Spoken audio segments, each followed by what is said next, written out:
이 저녁에 함께 이렇게 말씀을 나누는 많은 성도님들과 귀한 말씀 안에서 나눔이 있는 것이 얼마나 감사한 일인지 모르겠습니다. 여러 가지 재난과 여러 가지 어려운 상황에도 하나님의 말씀을 사모하는 마음으로 함께 이 자리에 나와 말씀으로 또한 기도로 함께하는 모든 성도님들 가운데 하나님이 주시는 은혜와 또한 평안함이 넘치기를 간절히 소망합니다. 혹시 드라마를 좋아하십니까? 이렇게 대답을 안 하시는 분들은 마음속에 거짓말하는 것 같습니다. 다시 한 번 더 여쭤볼게요. 드라마 좋아하시나요? 네, 저도 좋아합니다. 저는 드라마를 사실 눈으로 볼 시간은 없어요. 눈으로 볼 시간 없고 이렇게 귀에다가 이어폰을 꽂고 드라마를 라디오 드라마 듣듯이 이렇게 들으면서 다니는데 요즘에 아주 재밌는 드라마가 하나 나왔더라고요. 혹시 폭삭 속았수다 알고 계십니까? 재밌죠.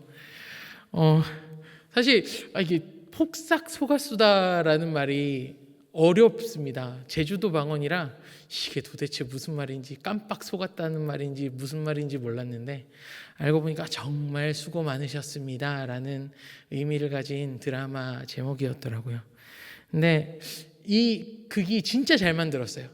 인물들도 되게 입체적으로 한 사람 한 사람이 가진 사연들이 너무 기구한데 저는 특별히 그 주인공들 중에 관식이라는 사람이 있습니다. 제가 이렇게 말하는데 모르시겠는 분들은 모르셔도 괜찮습니다. 그리고 예배 마치시고 리딩 지저스 하시고 하루에 한 편 보시고 그렇게 하셔도 괜찮습니다. 관식이라는 사람이 있습니다. 주인공이에요. 아주 잘생긴 박보검 배우가 청년 시절을 맡아서 나오는 드라마의 주인공인데 이 관식이 대단한 사람입니다. 아주 어렸을 때부터 한 여자만 사랑했습니다. 근데 이 사랑의 표현이 내가 널 좋아해, 내가 널 사랑해 하면서 막 여자에게 막 들이대고 그런 게 아니었어요. 어떻게 했냐면 그냥 계속 그 여자의 옆에 있습니다. 아무 말도 안 하고 그 여자애가 울 때도 그 여자애가 힘들어할 때에도 그 여자의 옆에 계속 있습니다. 계속 있고 계속 있어줍니다. 그 여자의 어머니가 죽었을 때도 그 여자의 옆에서 계속 있고 계속 그 여자아이 옆에 있습니다. 근데 이 사람의 성향이 쭉 이어집니다. 결혼할 때도 결혼 후에도 자녀를 낳아서도 늙어서도 여전히 그는 아주 믿음직스럽게 자신의 아내와 자신의 가정에 든든한 버팀목이 되어줍니다. 아무 말 하지 않지만 그 무엇보다 그 누구보다 그 사랑하는 가족들을 위해 헌신한 아버지의 모습이 드러나죠. 특별히 이 극의 내용 중에 굉장히 가슴이 저리면서도 너무 와닿는 내용이 한 가지가 있었습니다. 서울의 상경에서 학교 생활을 하는 딸을 만나기 위해서 마냥 버스 정류장에서 기다립니다. 딸은 여러 가지 어려운 상황에 처했다가 공경에 처했다가 겨우 빠져나와서 버스를 타고 힘겹게 집에 오고 있는데 아버지를 만납니다. 그렇게 만난 아버지에게 얼마나 할 말이 많겠습니까? 근데 그 딸은 아버지를 향해서 모진 말들을 내뱉습니다. 내가 왜 이렇게 일하면서 공부해야 되고 내가 왜 유학 가고 싶은데 유학을 왜 못 가고 그런 말들을 쏟아냅니다. 그때 관식이 한 말은 이 한마디였습니다. 해. 아빠가 여기 있잖아. 아빠 여기 있으니까 하고 싶은 거 해. 이 말 한마디가 그녀에게 그 말을 듣는 저에게 이렇게 콕 하고 와서 바뀌었습니다. 이렇게 누군가가 나의 옆에서 믿음직스럽게 끊임없이 나를 사랑해주며 나와 함께하며 그 자리를 지켜주는 그런 것들을 경험한다면 그것이 얼마나 우리에게 행복하고 즐거운 일일까. 사실 이런 사람 만나는 거 쉬운가요? 저는 이 보면서 정말 감동스럽게 쓰여진 판타지스러운 인물이구나 라는 생각을 했습니다. 제가 살면서 이런 사람을 만난 적이 없었던 것 같아요. 어쩌면 제가 꿈꿔왔던 저의 아버지의 모습도 물론 아버지의 험담을 하는 건 아니지만 제가 생각하는 아버지의 모습이 이런 쪽에 속했던 것 같아요. 이런 아버지였으면 좋겠다. 묵묵히 같이 해주고 지탱해주고 의지할 수 있는. 그런데 우리는 이 사람을 보면서, 저는 이 사람을 보면서 이런 생각을 했습니다. 이렇게 든든하게 옆을 지탱해주면서 여전히 있는 사람은 사실 우리가 만나기 힘들지만, 우리는 가끔 까먹고 가끔 잊어버릴 수 있지만 여전히 신실하시고 든든하게 우리 곁을 지키시는 분이 있다라는 것을 우리는 알아야 합니다. 그 신실하신 분, 그렇게 듬직하게 우리 옆을 지켜주시는 분은 바로 우리 하나님이십니다. 여전히 신실하셔서 그 자리를 지키시며 든든히 묵묵히 우리와 함께 하시는 그 하나님을 오늘 이 열왕기하 9장에서부터 12장까지의 말씀을 통해서 함께 발견해 나아가기를 소망합니다. 열왕기사 이 9장에서 12장까지의 말씀을 그냥 이렇게 저렇게 나눠보면 9장에서 10장까지의 내용은 예후라는 자를 통해서 아합의 왕가가 어떻게 무너져 가는지, 어떻게 멸망하는지에 대한 이야기를 다룹니다.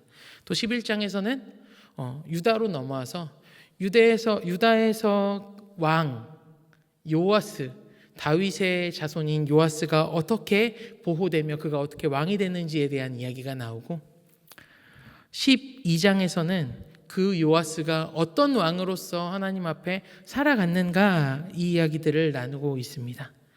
오늘 찬찬히 이 말씀을 하나하나 들여다보면서 그 말씀 가운데 하나님께서 우리에게 하시는 이야기들에 귀를 기울였으면 좋겠습니다. 자, 우리 열왕기상 읽어보셨죠?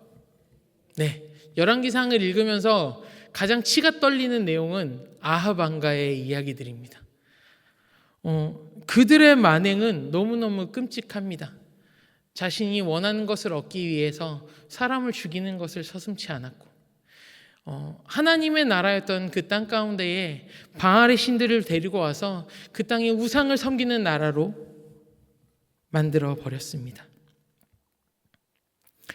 열왕기에서 아합에 대한 평가는 이러합니다. 열왕기상 21장 25절에서 26절의 말씀인데요. 예로부터 아합과 같이 그 자신을 팔아 여호와 앞에서 악을 행하는 자가 없음은 그를 그의 아내 이세벨이 충돌하였음이라. 그가 여호와께서 이스라엘 자손 앞에서 쫓아내신 아모리 사람의 모든 행함같이 우상에게 복종하여 심히 가증하게 행하였더라. 이스라엘 백성들은 여전히 하나님의 백성이었습니다. 그러나 그들은 여호와 앞에 악을 행하였는데, 아합과 같이 자신을 팔아서 하나님 앞에 악을 행한 자가 없다고 이야기합니다. 이 시너지는 이세벨이라는 여인과 함께 이루어졌습니다. 사실 아합이 살아가는 동안 아합에게 여러 가지 하나님의 능력의 일들을 경험하게 했습니다. 그러나 아합은 도무지 하나님을 향해 돌이키지 않았습니다. 하나님께서는 엘리야 선지자를 통해서 그들이 받을 심판에 대해서 말씀하십니다. 우상을 섬기며 그 땅에서 끊어지게 될 것이라고, 그의 자손들도 완전히 끊어지게 되며 이세벨은 개들의 먹이가 될 것이라고 그들의 심판에 대한 이야기를 합니다. 그리고 드디어 그 심판의 때가 예후에 이르러 엘리야 선지자 후에 엘리사 선지자의 시대에 이루어지게 됩니다. 오늘 우리가 읽었던 본문의 말씀의 내용이 바로 그것입니다. 엘리사 선지자가 자신의 제자를 보내서 예후를 왕으로 삼습니다. 그에게 기름을 붓고 그가 왕이 된다고, 하나님께서 그를 왕으로 삼으셨다라고 이야기합니다. 그렇게 그는 그 기름 부음을 받은 후에 그와 함께 있던 동료들에게 왕으로 인정받습니다. 그러면서 그가 드디어 아합의 집안 사람들을 한 명 한 명 처치해 나가는 내용이 드러납니다. 먼저 그의 손에 죽게 된 것이 이스라엘 왕인 요압이었습니다. 요압은 그를 만난 그 나봇의 땅에서 하나님 앞에 심판받습니다. 그의 시체가 나봇의 밭에 던져져 버린 게 된 것입니다. 아합이 아합이 그 주인을 죽여서, 그 주인 나봇을 죽여서 취한 그 땅에서 그들의 피를 흘려 죽게 만든 것입니다. 그리고 나서 이후에는 유다의 왕이었지만 아합과 이세벨의 손자, 아합과 이세벨의 딸인 이달랴의 아들이었던 아하시야를 예후가 만납니다. 그 아하시야가 예후가 그렇게 행한 것을 목격하고 도망가다가 또 죽임을 당하게 됩니다. 아합의 영향으로 그는 하나님의 백성으로 살아야 함에도 불구하고 유다의 악한 왕 중에 한 명이 되었고 그의 죽음은 그렇게 비참했습니다. 다음에 드러나는 것은 이세벨의 죽음이죠. 이세벨이 어떻게 죽었나요? 알고 계시죠? 말씀대로 그렇게 죽었습니다. 이것은 묘사하기가 참 무섭습니다. 예후가 이제 모든 왕도 이스라엘의 왕도 죽이고 유다의 왕도 죽이고 이제 이세벨을 만나기 위해 오는 길에 이세벨이 창 밖에서 창을 통해서 이제 예후를 바라봅니다. 그 예후를 바라볼 때 예후가 그녀 주변에 있는 사람들에게 말하죠. 이 여인이 이제 끝났다라고 이야기합니다. 예후에게 이미 모든 것이 넘어갔음을 느끼게 되는 것이죠. 그래서 그 여인을 창밖으로 밀어버립니다. 근데 이 사람이 이렇게 떨어져서 죽은 다음에 예후는 그냥 그녀를 밟고 가요. 그리고 나서 나중에 그녀의 시신을 수습하라고 했을 때 정말로 개들에게 먹혀서 차마 말로 할 수 없는 끔찍한 형태만 남게 되어서 그녀는 말씀대로 그렇게 개들의 먹이가 되어 죽음에 이르게 됩니다. 그 다음은 일사천리로 진행됩니다. 아합의 아들들이 70명이 죽었고요. 유다왕 아하시야의 형제들이 42명이 죽임을 당합니다. 아합에게 속하여서 바알을 섬겼던 제단과 제사장들을 모두 죽게 하십니다. 하나님께서 말씀하신 대로 우상을 섬겼던 그들의 모든 모임들이 파하여지게 된 것입니다.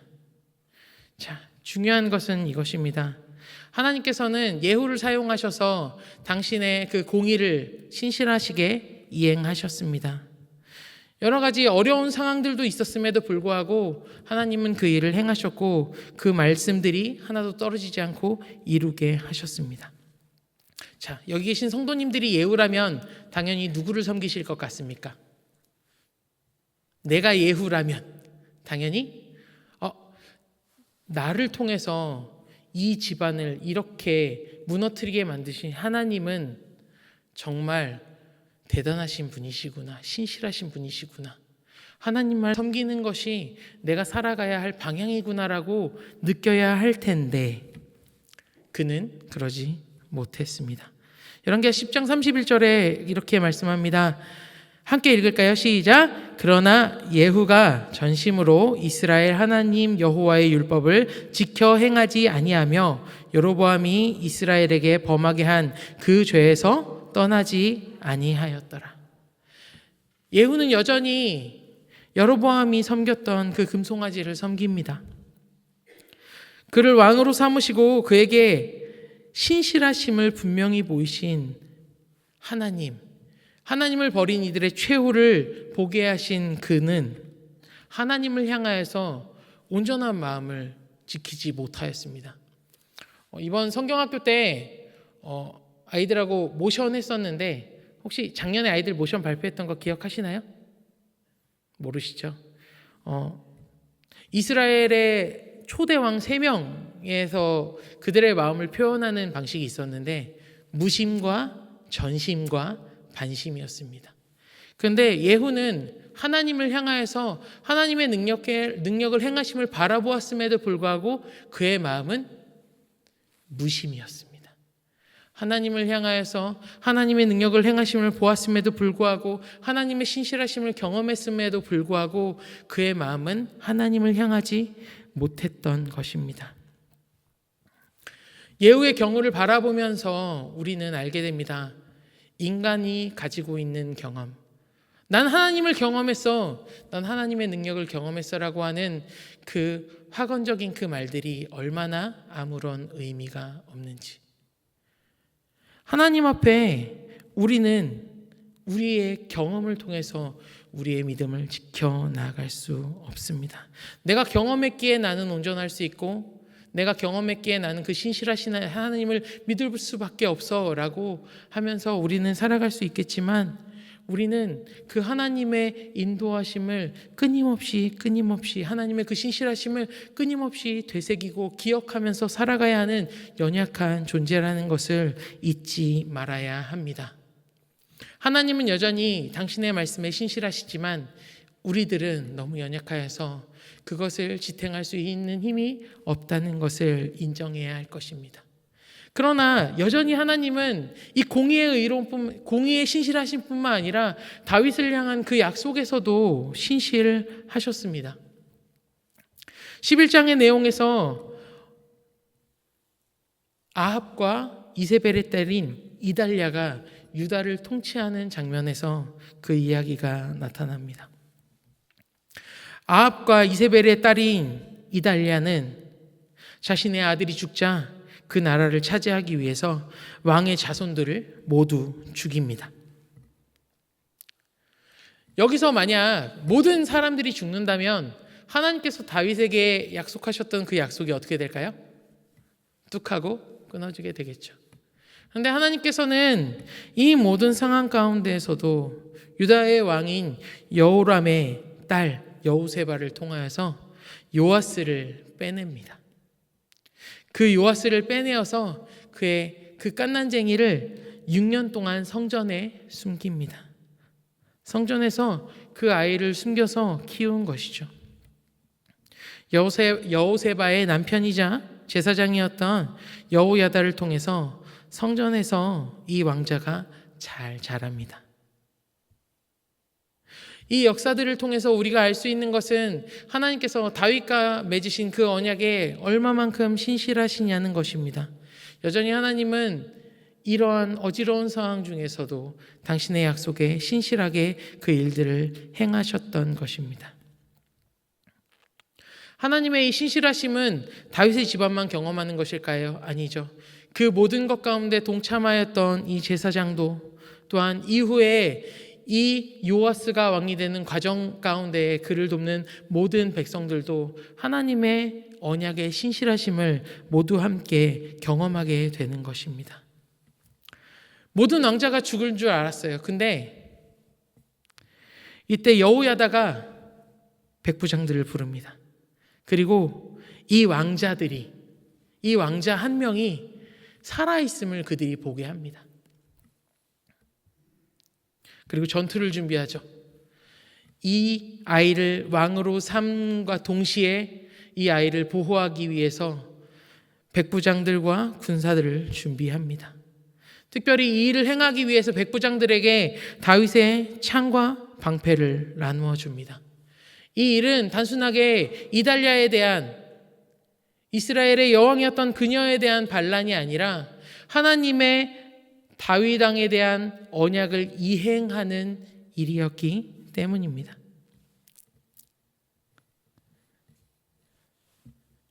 하나님께서 그들에게 약속하신 대로 다윗의 자손이었던 요시야는 왕으로 세움받게 됩니다. 요아스에게 왕관을 씌우고 직무에 대한 규례서를 주며 기름을 부어 왕으로 삼습니다. 백성들은 그가 왕이 되는 그 장면을 보면서 왕이시여 만세 하면서 외칩니다. 다윗을 향한 하나님의 언약이 다시금 신실하게 이루어진다는 것을 목도하는 순간이었을 것입니다.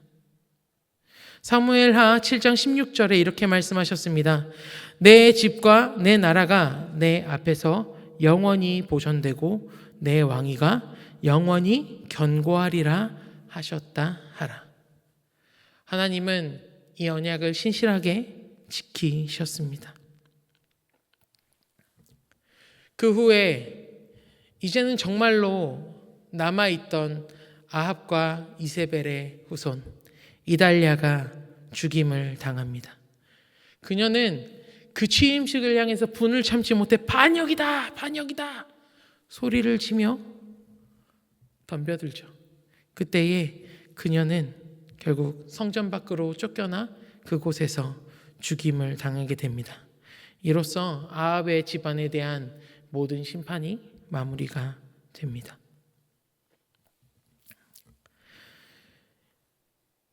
오늘 읽은 이 성경의 내용들을 보면 너무너무 어지럽지 않나요? 단순하게 사람들이 죽은 수만 봐도 상상이 안 갈 정도로 수많은 사람이 피 흘리며 죽어나가는 내용이 이 짧은 말씀 안에 들어가 있습니다. 이 얼마나 끔찍한 일이고 참담한 일들입니까? 사람들이라면 흔들리고 넘어지고 어찌할 바를 모를 수 없는 이런 상황 가운데에서도 하나님은 당신의 공의로우심과 당신의 언약을 행하심에 신실하셨습니다. 도저히 소망이 없어 보이는 그 아합의 시대에 하나님께서 예후라는 자를 통해서 이스라엘 가운데 우상을 제하게 하셨고요. 도저히 소망이 없어 보이는 이달리아의 통치 그때에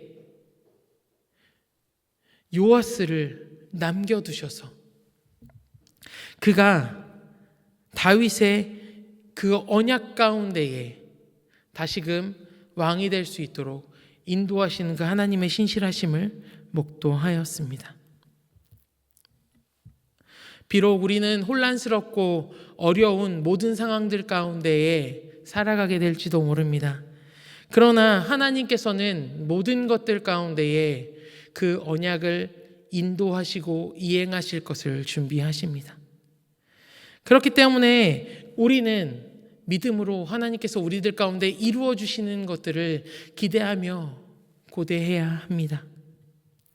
그러한 마음으로 우리들이 하나님 앞에 믿음으로 살아가야 한다는 것이죠.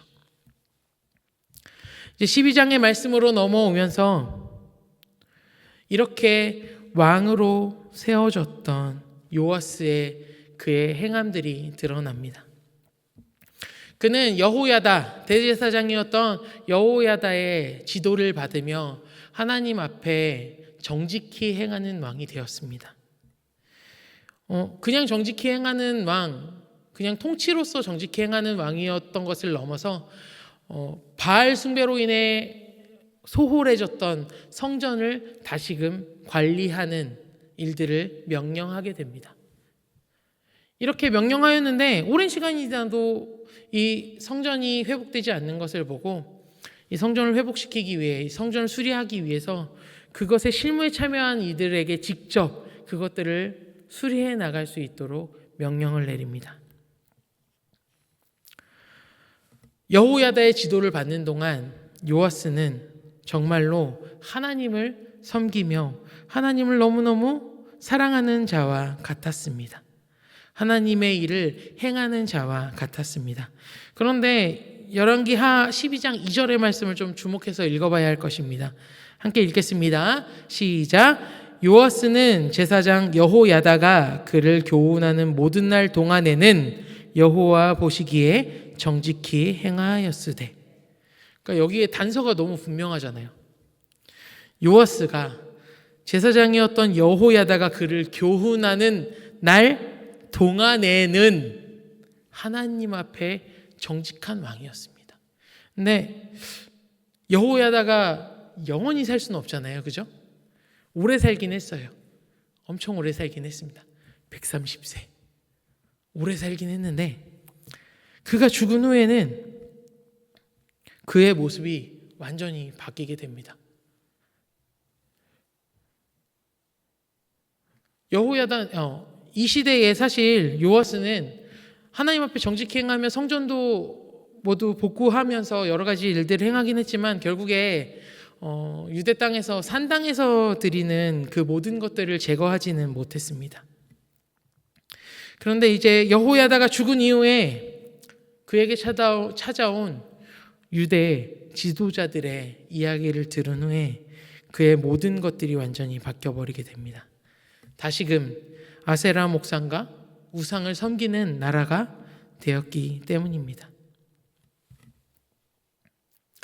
이것을 통해서 우리가 이 요아스가 어떤 사람인지 조금 알게 되는 것은 그러면 요아스가 행했던 그 성전을 향한 열심이나 그가 행했던 그런 모든 것들이 어쩌면 자기가 믿는 바를 행한 것이 아니라 자기를 키워주고 구해줬던 그 제사장 여호야다의 인도함을 따랐던 자의가 아닌 타의에 의한 행위였구나라는 것들을 생각해 볼 수 있습니다.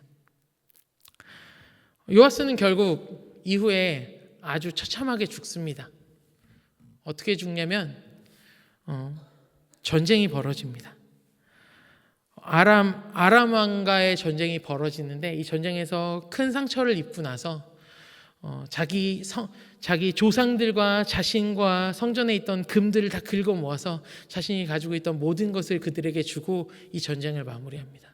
그리고 병상에 누워 있을 때 그는 죽임을 당하게 됩니다. 앞에 이야기했던 그 예후의 이야기와 지금 우리가 나누었던 이 요아스의 이야기가 아주 비슷한 흐름으로 가지 않습니까? 하나님의 역사하심을 경험했고 하나님의 인도하심을 경험했으며 하나님은 그 일을 온전히 행할 수 있는 분이라는 것을 모두 경험했지만 그럼에도 불구하고 요아스는 예후는 하나님 앞에 믿음을 지키지 못하였습니다.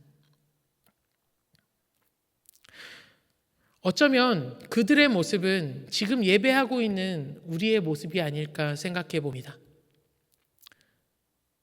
우리도 하나님의 일을 행하시죠? 안 하시나요? 여기 계신 분들은 하나님 앞에 예배하며 하나님의 일들을 행하기 위해 열심을 내시잖아요. 어떻게 하면 하나님의 말씀대로 행동하며 하나님의 말씀대로 살아갈까를 고민하시는 분들이잖아요. 그렇죠? 저도 그렇습니다. 여기에 있는 우리 모두는 어떻게 하면 하나님의 말씀을 행하며 하나님의 뜻을 행할까를 고민하는 사람들입니다. 어떻게 하는 것이 하나님을 기쁘시게 해드리는 일인지, 어떻게 하는 것이 하나님 앞에 온전한 것인지 고민하는 자들입니다. 그런데 이런 우리들이 주의해야 될 것은 그것이죠. 내가 하는 것들이 그 하나님의 신실함 안에서 모두 다 옳은 것일 것이다라는 이러한 전제를 우리는 우리의 생각과 우리의 마음에서 제거해야 합니다. 왜요? 하나님의 뜻대로 그 모든 일을 행했던 예후도 하나님의 인도하심을 받아서 유다의 왕으로 삼아졌던 요아스도 그 하나님의 것들을 경험하며 행했음에도 불구하고 넘어지며 쓰러지며 하나님을 떠났기 때문입니다.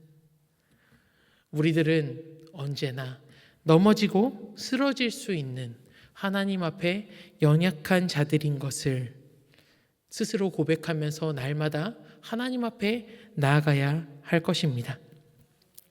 앞에 이야기했던 관식과 같은 사람, 사실 사람 중에는 이런 소망을 가질 사람들이 없습니다. 사실 저도 저희 아이들에게 이만큼 든든한 아버지가 될 자신이 없습니다. 곧 4월에 이제 딸이 태어나거든요. 처음 하시는 분들도 계시나요? 4월에 이제 딸이 태어났는데 나는 딸에게 이런 아빠가 될 수 있을까라고 다시 한번 되뇌어보지만 어렵겠다라는 생각을 합니다. 이 판타지 같은 아버지는 현실적으로 우리와 함께 하십니다. 그분이 누구시라고요? 하나님이시라고요. 하나님은 우리에게 여전히 신실하시며 여전히 우리의 상황에 흔들리지 않으시며 여전히 모든 어려움 가운데에도 우리의 삶을 인도하고 계십니다. 하나님께서는 그렇게 우리와 함께 하십니다. 그런데 날마다 우리가 흔들릴 수밖에 없어요. 하나님이 우리와 함께 하신다는 걸 믿는데도 넘어질 수밖에 없어요. 베드로는 어땠나요? 예수님이 무리를 걸어오실 때 예수님을 향해 무리를 걸었던 베드로입니다. 당장에 내 앞에 기적을 행하는 예수님이 있는데도 바람과 파도의 두려움을 떨면서 그 바다 위에서 다시금 물에 빠지는 그의 모습을 봅니다. 우리의 삶에 흔들리는 것을 잘못된 것으로 여기지 마십시오. 우리는 흔들립니다. 우리는 당연히 넘어집니다. 그러면 우리가 할 수 있는 것은 그것입니다. 우리는 흔들리고 우리는 넘어지지만 우리 옆에서 여전히 그것을 지키시며 흔들리지 아니하시고 넘어지지 않으시며 우리를 인도하시는 분이 있다라는 것을 인정하는 삶. 우리 함께 예배하는 여기에 계신 모든 성도님들이 하나님 앞에 하나님의 신실하심을 바라보며 그렇게 서는 귀한 하나님의 성도님들이 되시기를 간절히 소망합니다. 하나님께서 견고하시게 우리를 붙잡아 주십니다. 그 붙잡아 주신 하나님을 붙잡고 소망으로 나아가는 여기 계신 저와 모든 성도님들이 되시기를 간절히 소망합니다. 아멘.